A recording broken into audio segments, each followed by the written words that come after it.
Good morning everyone. आज का जो हम लोग क्लास है वो बेसिक अकाउंटिंग टर्म का पार्ट 2 होने वाला है। पार्ट 2 में हम लोग कुछ इंपॉर्टेंट टर्म को और आगे सीखते हैं और ये जो कि हम लोग के लिए काफ़ी ज़्यादा हेल्पफुल हो गया।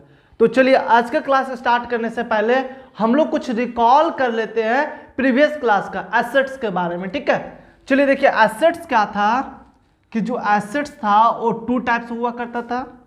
एक था भाई नॉन करंट एसेट्स और एक था करंट एसेट्स। ठीक है, नॉन करंट एसेट्स जिसको 1 ईयर के बाद में कैश में कन्वर्ट कर सकते थे या बिजनेस में जो लॉन्ग टर्म प्रॉफिट देता हो। ठीक है, अब नॉन करंट एसेट्स का भी 2 पार्ट हुआ करता था, एक टैंजिबल एसेट्स और दूसरा इनटैंजिबल एसेट्स। अब क्या था सर टैंजिबल और इनटैंजिबल? टैंजिबल एसेट्स जो विजिबल था, जिसका फिजिकल एग्जिस्टेंस था, उसी को हम लोग टैंजिबल एसेट्स बोलते थे, land building furniture machinery. Intangible जिसका कोई फिजिकल एग्जिस्टेंस ना था, उसी को हम लोग बोलते थे इनटैंजिबल एसेट्स, जैसे goodwill, patent, copyright, computer software, trademark. ठीक है, उसके बाद में current assets. Current assets means जिसका 1 साल के अंदर हम लोग कैश में कन्वर्ट कर सकते हैं या फिर जो शॉर्ट टर्म प्रॉफिट देता है उसको करंट एसेट्स बोलेंगे, जैसे कैश, बैंक, स्टॉक, इन्वेंट्री, जिसका नाम था prepaid expenses, short term investment, ये सब था करंट एसेट्स। ठीक है, क्लियर है? बाकी यहाँ पे देखिए अगर हम लोग चाहें तो एसेट्स इक्वल टू कैसे निकाल सकते हैं? Assets equal to liabilities plus capital, liabilities plus capital, ये एसेट्स इक्वल टू हम लोग निकाल सकते हैं। तो चलिए अभी एसेट तो समझ चुके हैं, बाकी लायबिलिटीज को समझते हैं, उसके बाद में कैपिटल को समझेंगे हम लोग। ठीक है, चलिए यहां तक क्लियर है? बाकी अब आगे बढ़ते हैं। तो फर्स्ट टर्म आज के क्लास का जो हम लोग का है वो है लायबिलिटीज। देखिए लायबिलिटीज आखिर में होता क्या है?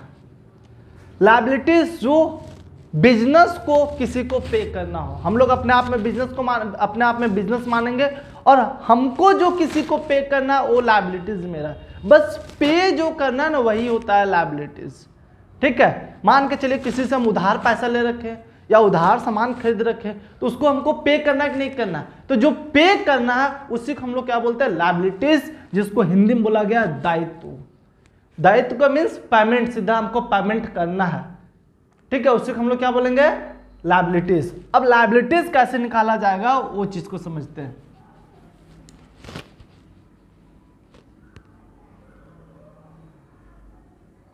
लायबिलिटीज इक्वल टू हो सकता है भैया हम लोग का यहाँ पे एसेट्स माइनस कैपिटल। बिजनेस का जितने भी एसेट्स है, एसेट्स में से अगर माइनस कर देते हो कैपिटल को तो आपको पता चल जाएगा आपका लायबिलिटीज कितना, आपको पे कितना करना है किसी और को, तो आपका लायबिलिटीज कहलाएगा। ठीक है, तो यहाँ पे तो एसेट्स तो क्लियर है भाई, बाकी आज लायबिलिटीज भी क्लियर हो गया है थोड़ा बहुत, बाकी कैपिटल के बारे में भी थोड़ा सा समझेंगे आगे। तो यहाँ पे देखिए लायबिलिटीज जो हमको पे करना किसी को। अब लायबिलिटीज भी कितने प्रकार के? 2 प्रकार के, एक करंट और दूसरा नॉन करंट। करंट को बोलेंगे चालू दायित्व, यहां पे बोलेंगे गैर चालू दायित्व, सॉरी गैर चालू दायित्व, इसको बोलेंगे चालू दायित्व। अब समझते हैं आखिर में नॉन करंट लायबिलिटीज क्या है। नॉन करंट लायबिलिटीज मीन्स वैसा लायबिलिटीज जिसे हमको 1 साल के बाद पे करना है। हम लोग अपने आप में क्या है? बिजनेस। तो बिजनेस जो कि 1 साल के बाद में किसी को पे करता है तो वो क्या कहलाएगा उसके लिए? Non current liabilities. या फिर बिजनेस जो अपना ऑपरेटिंग साइकिल के बाद पे करता है उसी को हम लोग क्या बोल सकते हैं? Non current liabilities. तो क्लियर यहाँ पे नॉन करंट लायबिलिटीज। देखते हैं कुछ इसके एग्जांपल्स, जैसे हम लोग बोल सकते हैं बैंक लोन। जो बैंक लोन लेते हैं वो जनरली लंबे समय के लिए हम लोग लेते हैं। या फिर बोल सकते हैं यहाँ पे डिबेंचर। डिबेंचर एक प्रकार का लोन है जो पब्लिक से लिया जाता है। एक क्लास 12th में एक चैप्टर से पढ़ना पड़ेगा, हिंदी में इसको बोला जाता है ऋण पत्र, डिबेंचर्स को। ठीक है, और भी क्या हो सकता है हम लोग को? मान के चलिए कहीं से भी लॉन्ग टर्म लायबिलिटीज ले लेते हैं। लॉन्ग टर्म लायबिलिटीज जो लंबे समय कहने का मतलब है 1 साल से अधिक या ऑपरेटिंग साइकिल से अधिक टाइम के लिए कोई लायबिलिटीज लेते हैं तो उसको हम लोग क्या बोलते हैं? Long term liabilities. ठीक है, अब बाकी समझते हैं करंट लायबिलिटीज क्या है। तो करंट लायबिलिटीज इक्वल टू क्या हो सकता है भाई, तो करंट लायबिलिटीज जिसे हमको 1 साल के अंदर पे करना है, बिफोर 1 ईयर अगर कोई पेमेंट है तो उसको हम लोग क्या बोलेंगे, करंट लायबिलिटीज। ठीक है, अगर किसी से उधारे लिए हैं, कुछ भी लिए हैं, लेकिन उसको 1 साल के पहले पेड कर देना तो उसको क्या बोलेंगे, करंट लायबिलिटीज। तो देखिए यहाँ पे क्या हो सकता है भाई करंट लायबिलिटीज में, जैसे मान के चलिए short term loan, short term loan, short term loan का मतलब है कि हमको 1 साल के पहले पेड कर देना है। ठीक है, और भी यहां पे हो सकता है क्रेडिटर्स, क्रेडिटर्स बताए थे जो कि बिजनेस 1 साल के अंदर पेमेंट कर देगा किसी को, किसी से सामान उधार खरीद लिया है। और हो सकता है बीपी, जिसको बोल सकते हैं बिल्स पेबल, क्या होता है ये समझेंगे अभी थोड़ा देर में। उसके बाद में होता है bank overdraft,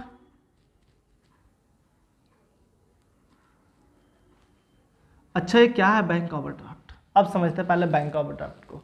bank overdraft means क्या होता है कि मेरे अकाउंट में जितना पैसा उससे अगर अधिक विथड्रॉ कर लेते हैं तो उसको बोलते हैं बैंक ओवरड्राफ्ट। तो बैंक ओवरड्राफ्ट जनरली हम लोग नहीं कर सकते, वो बड़े बड़े बिजनेसमैन जिनका बैंक में करंट अकाउंट होता है उन लोग क्या करते हैं, उन लोग को जरूरत अगर पड़ जाता है अचानक और उनका बैंक में अगर 10,000 रुपया है और उनको जरूरत पड़ गया 15,000 का, तो 15,000 जाके विथड्रॉ कर देंगे, बैंक उसको दे देगा, हम लोग को नहीं देने वाला। ठीक है, वो बड़े बड़े बिजनेसमैन वाले लोग को जिनका बैंक के साथ में काफी ज्यादा ट्रांजेक्शन होता है। ठीक है, तो जो 5,000 अधिक जो निकाला है उसको बोलते हैं ओवरड्राफ्ट। ओवरड्राफ्ट का मतलब जनरली क्या हुआ कि जितना अकाउंट में बैलेंस है उससे अगर अधिक विथड्रॉ कर लिया गया तो उसको क्या बोलेंगे, ओवरड्राफ्ट। तो जो ये ओवरड्राफ्ट किया है तो क्या बैंक वैसे दे देगा, नहीं, बैंक 10 दिन 15 दिन 20 दिन के लिए देगा और विथ इंटरेस्ट वापस ले लेगा, उससे छोड़ेगा नहीं, विथ इंटरेस्ट वापस लेगा। तो भाई वापस देना पड़ेगा ना, तो मेरे लिए लायबिलिटीज है कि हमको उसको पे करना है। ठीक है, क्लियर है यहाँ तक। चलिए बाकी बात और भी कुछ अभी समझते हैं। अब यहाँ पे देखिए टोटल लायबिलिटीज कैसे निकाल सकते हैं हम लोग। टोटल लायबिलिटीज इक्वल टू क्या कर सकते हैं, नॉन करंट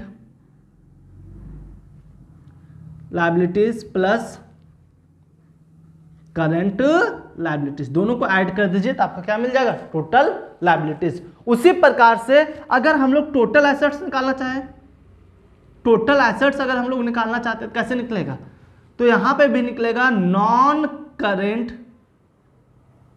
एसेट्स प्लस में क्या करना होगा हमको, करंट एसेट्स, जो कि ये एसेट्स के बारे में पूरा प्रीवियस क्लास में बतला चुके हैं। क्लियर है यहां तक। चलिए इसको कॉपी कीजिए, बाकी फिर कुछ नया सीखते हैं। चलिए नेक्स्ट वर्ड जो हम लोग पास में है वो कैपिटल।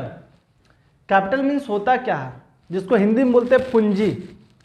तो यहां पे क्या है, जो बिजनेस है और ये बिजनेस का ऑनर है, दो को है, तो हम लोग को जो कुछ भी सोचना है वो सारे बिजनेस का पॉइंट ऑफ व्यू से सोचना है। ये है मिस्टर एक्स, तो जो कुछ भी सोचना है हमको सबका सब बिजनेस का पॉइंट ऑफ व्यू से सोचना है, क्योंकि बिजनेस और उसका ऑनर दो सेपरेट एंटिटी है। ये आगे का चैप्टर्स आप लोग पढ़िएगा, उसमें पता चलेगा कि बिजनेस अलग है, ऑनर अलग है। ठीक है, ये हमको अजम्पशंस करके चलना पड़ता है, तब जाकर हम लोग अकाउंटिंग करेक्ट कर पाते हैं। ठीक है, तो यहाँ पे कुछ भी सोचना है तो बिजनेस का पॉइंट ऑफ व्यू से सोचना है। ठीक है, तो यहाँ कैपिटल क्या हो सकता है, कैपिटल मीन्स जो बिजनेस का ऑनर, जो बिजनेस में पैसा या फिर गुड्स जो लगा के स्टार्ट करता है उसी को हम लोग क्या बोलते हैं, कैपिटल। वो चाहे बाद में भी क्यों ना दे, वो स्टार्ट करे या फिर बाद में दे, उसी को हम लोग क्या बोलेंगे, कैपिटल। कैपिटल मीन्स जनरली हम लोग बोल सकते हैं जो बिजनेस का ओनर जो बिजनेस में कैश लगाया हो या फिर गुड्स लगाया हो, जैसे लैंड, बिल्डिंग, फर्नीचर, ये सब लगा दिया हो, तो हम लोग इसको क्या बोलेंगे, कैपिटल बोलेंगे। बस जो इन्वेस्टमेंट करा है ऑनर ने उसी को हम लोग क्या बोलते हैं, कैपिटल। ठीक है, अब कैपिटल भी यहाँ पे 2 टाइप से होता है, एक फिक्स कैपिटल, दूसरा क्या होता है, वर्किंग कैपिटल। अब ये क्या है सर, फिक्स कैपिटल और क्या है working capital. Fix capital means जो ऑनर ने फिक्स एसेट्स खरीदने के लिए लगाया है, लैंड, बिल्डिंग, फर्नीचर, मशीनरी, ये सब फिक्स एसेट्स है। तो ऑनर ने जो फिक्स एसेट्स खरीदने के लिए इन्वेस्ट किया है उसको हम लोग क्या बोलेंगे, फिक्स एसेट्स, और फिक्स कैपिटल। और वर्किंग कैपिटल क्या होता है, वर्किंग कैपिटल मीन्स जो बिजनेस का डे टू डे वर्क करने के लिए, काम करने के लिए जो बिजनेस में पैसा लगाया गया उसको क्या बोलेंगे, वर्किंग कैपिटल। ठीक है, क्या है ये कैपिटल के वैसा पार्ट जो बिजनेस का डे टू डे काम में यूज हो रहा है उसको क्या बोलेंगे, वर्किंग कैपिटल। ठीक है, तो वर्किंग कैपिटल कैसे निकाल सकते हैं, current assets minus current liabilities. Current assets में से माइनस कर दो आप करंट लायबिलिटीज को, आपका क्या हो जाएगा, वर्किंग कैपिटल। ठीक है, बाकी देखिए नेक्स्ट क्या है, एक्सपेंसेस। वर्ड नंबर 4 हम लोग आ चुके हैं, एक्सपेंसेस, जिसको व्यय बोल सकते हैं या फिर खर्चा बोल सकते हैं, जिसको व्यय या फिर खर्चा बोल सकते हैं। आखिर ये एक्सपेंसेस क्या है, तो यहाँ पे एक्सपेंसेस में समझ सकते हैं जो रेवेन्यू को प्राप्त करने के लिए, मतलब आगम, जो पैसा को प्राप्त करने के लिए जो हम लोग खर्च करवाते हैं उसको क्या बोलते हैं, एक्सपेंस। जैसे एडवर्टाइजमेंट करवा दिए, जैसे ट्रैवलिंग का कोई खर्चा दे दिए, ये सब मेरा क्या है, एक्सपेंस है। ठीक है, जैसे मान के चलिए कहीं से पैसा लिए सूद पे तो उसको हम इंटरेस्ट दे दिए, मेरा खर्चा हो गया। जैसे मान के चलिए जो सेल्समैन था वो प्रोडक्ट को सेल करवा रहा है तो उसको कमीशन दे दिए, ये सब मेरा क्या, एक्सपेंस है। ठीक है, तो एक्सपेंस का एग्जांपल भी काफी ज्यादा समझ में आया, एडवर्टाइजमेंट करवा देना, ट्रैवलिंग एक्सपेंसेस दे देना, कमीशन देना, फिर हो सके सैलरी किसी को दे देना, भाई कोई स्टाफ है उसको सैलरी दे दिए, वो भी तो मेरा एक्सपेंस हो गया। चाहे कहीं पे इंटरेस्ट पे पैसा लिए उसको इंटरेस्ट चुका दिए, वो सारे के सारे मेरा क्या है, खर्च है। तो रिवेन्यू को रिसीव करने के लिए जो हम लोग खर्च करवाते हैं उसको क्या बोलते हैं हम लोग, एक्सपेंस बोलते हैं। ठीक है, काफी ज्यादा इंपॉर्टेंट टर्म ये है एक्सपेंस आपके लिए, तो एक्सपेंस भी क्लियर है यहाँ पे। बाकी नेक्स्ट है इनकम, जिसको आय बोलते हैं। इनकम क्या होगा, भाई देखो जितना हमने रेवेन्यू कमाया, मान के चलो ये पैसा, ये पेन है, इसको बेचे हम 20 रुपया में, तो 20 रुपये में बेचे तो ये 20 रुपये मेरा रेवेन्यू का लाएगा। ठीक है, जो पैसा रिसीव होगा वो रेवेन्यू का लाएगा, 20 रुपये रेवेन्यू हो गया। लेकिन इस पेन को बनाने से लेके बेचने तक का जो मेरा खर्च हुआ है वो 18 रुपया हुआ है, तो 2 रुपये जो वो मेरा क्या कहलाएगा, यहाँ पे इनकम का ला जाएगा। ठीक है, तो क्या करेंगे, income equal to revenue minus expenses, revenue में से एक्सपेंसेस को लेस कर दो, आपको क्या मिल जाएगा, यहाँ पे इनकम आपका मिल जाएगा। ठीक है, बाकी और 2 वर्ड समझते हैं आप, एक है बिल्स पेबल और एक है बिल्स रिसीवेबल। ये 2 चीज क्या है, बिल्स पेबल और बिल्स रिसीवेबल क्या है। बिल्स पेबल मेरा लायबिलिटीज होता है, हमको किसी को देना होता है, पेबल का मतलब क्या है, देना है, तो मेरा लायबिलिटीज है। और बिल्स रिसीवेबल मतलब हमको किसी से रिसीव करना है, पैसा रिसीव करना है, तो मेरा एसेट्स होता है। ये दोनों करंट होते हैं। ठीक है, बिल्स पेबल भाई विद इन 1 ईयर में देना है और bills receivable with in 1 year receive करना है। ठीक है, ये सब मेरा करंट एसेट्स और लायबिलिटीज है। आखिर में है क्या बिल्स पेबल और बिल्स रिसीवेबल, इसको समझते हैं पहले। जैसे देखिए एक है यहाँ पे मिस्टर एक्स और एक है मिस्टर वाई।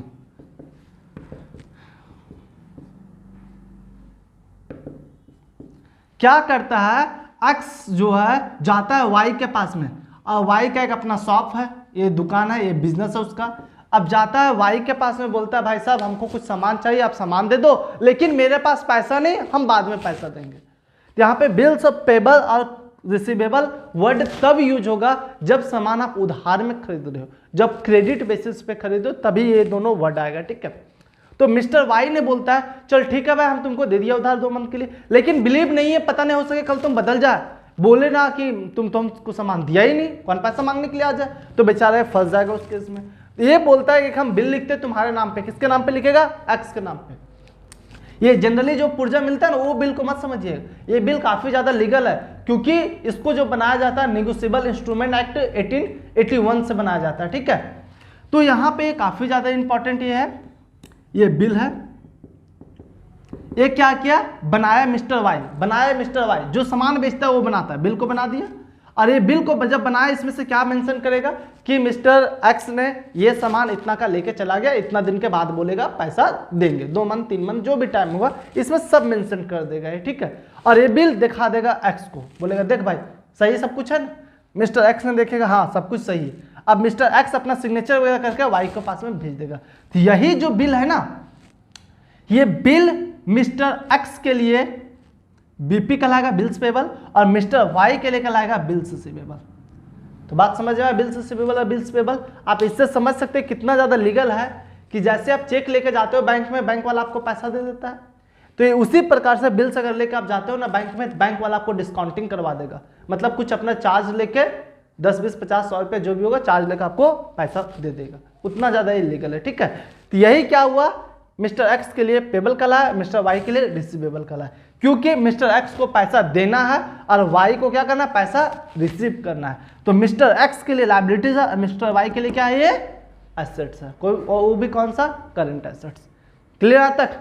बाकी चलिए आज के लिए इतना ही काफी है, बाकी फिर मिलते हैं हम लोग नेक्स्ट वीडियो में कुछ नए टर्म के साथ में।